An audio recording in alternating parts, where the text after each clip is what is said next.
Pemirsa, pengelimbakan virus corona ring Asia sampun ngicenin pawusana majang pengelimbakan pariwisata ring Kabupaten Karangasem.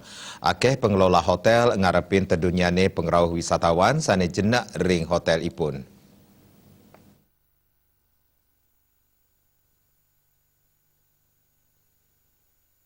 Ketua Badan Pengurus Cabang Persatuan Hotel dan Restoran Indonesia Kabupaten Karangasem, Wayan Karyase matutang pengelimbakan virus corona dat mawasana ring pengerau wisatawan sane jenek ring hotel. Kanutin data sane keterima, saking kudang-kudang hotel ngawet bulan Januari ngantos Februari, kepanggihan langkungan status pesanan kamar utawi room ke Andegang. Pikobot punika nenten wantarau saking wisatawan Tiongkok kemanten, nanging taler wisatawan Eropa mewa Australia, sani kantun jari maplesiran ring Asia, sangkaning virus corona. Tiosan punika, virus corona taler mawasana majeng tedunyane pengerau wisatawan ke genah wisata sane tiosan ring Karangasem. Akenyane kointenan wisatawan Tiongkok ring Karangasem, ngantos 13%, siosanipun saking wisatawan Eropa miwa Australia. Kumpulkan dari data teman-teman mengalami cancellation dampak langsung terhadap virus corona lebih dari 100 kamar sampai saat ini.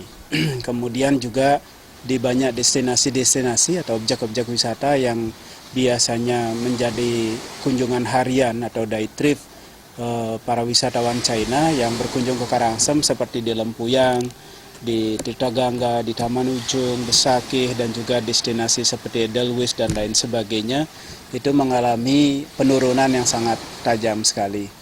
Dan juga restoran-restoran yang menerima untuk mereka menyuguhkan makan siang dengan tamu-tamu yang day trip, itu juga banyak yang sepi pada saat ini.